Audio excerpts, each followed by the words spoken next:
nom du Père et du Fils et du Saint-Esprit. Amen.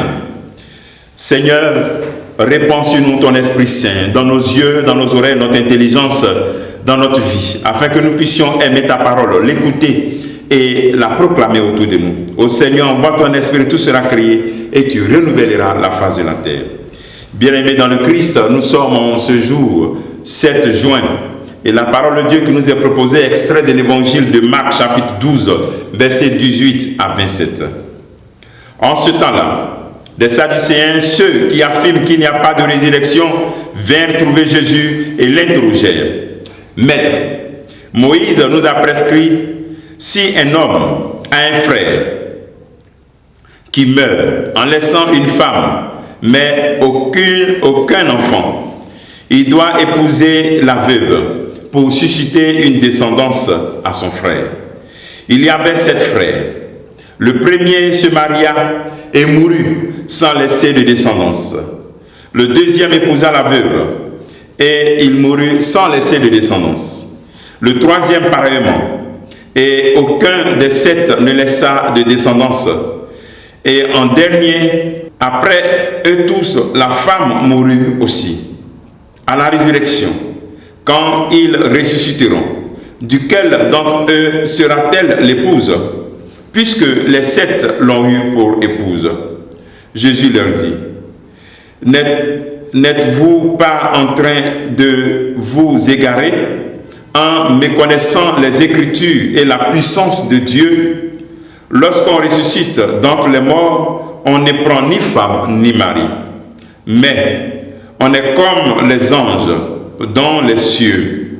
Et sur le fait que les morts ressuscitent, n'avez-vous pas lu dans le livre de Moïse le récit du buisson ardent, comment Dieu lui a dit, moi je suis le Dieu d'Abraham, le Dieu d'Isaac, le Dieu de Jacob. Il n'est pas le Dieu des morts, mais des vivants. Vous vous égarez complètement. Acclamons la parole de Dieu. Louange à toi, Seigneur Jésus. Bien-aimés dans le Christ, dans cet évangile, on voit Jésus qui est confronté aux Sadducéens avec une question pour le ridiculiser à cause du fait qu'il ne croit pas à la résurrection. Par sa réponse, Jésus montre que la réalité de l'homme après la mort est différente de celle de la terre. Là-bas, à la résurrection, on ne prend ni femme ni mari. Alors, il est bon de se demander d'abord à nous personnellement si nous croyons vraiment à la résurrection. Et est-ce que nous pensons à notre vie après la mort? Est-ce que nous pensons à cela? Souvent, certaines affirmations et des pensées donnent l'impression que nous ne pensons pas bien souvent à cette réalité de notre vie après la mort. Je profite de la vie. Ma vie m'appartient. Je fais ce que je veux de ma vie.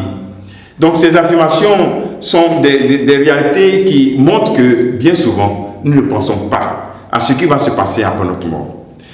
En parlant de cette résurrection, en montrant que la résurrection est une réalité et qu'elle est différente de la vie terrestre, Jésus aussi veut nous interpeller et nous inviter à penser aussi à notre résurrection. À faire de notre vie terrestre une préparation à cette résurrection. À faire de notre vie terrestre une préparation à notre dernier jour. Mais sans rentrer dans une angoisse, mais dans une joie permanente. Parce que dans cette résurrection, c'est l'époux qu'on rencontre.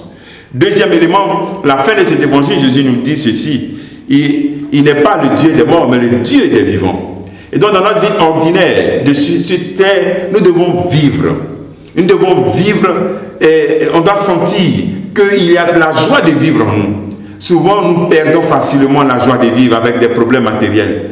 Peut-être que c'est légitime, mais nous devons comprendre que pour quelqu'un qui croit en la résurrection, déjà sur terre, il faut qu'il montre que la vie est un don précieux qu'il faut célébrer et qu'il faut entretenir pour la vie aussi éternelle avec Dieu. Demandons au Seigneur au cours de cette journée la grâce de fonder toutes nos actions d'aujourd'hui sur la foi en la résurrection. Où serais-tu si tu mourais aujourd'hui? Vas-tu faire l'espérance de la résurrection si tu mourais aujourd'hui? Pose-toi cette question comme ce petit travail de cette journée. Que le Seigneur te bénisse, qu'il nous bénisse tous en ce jour. Au nom du Père et du Fils et du Saint-Esprit. Amen.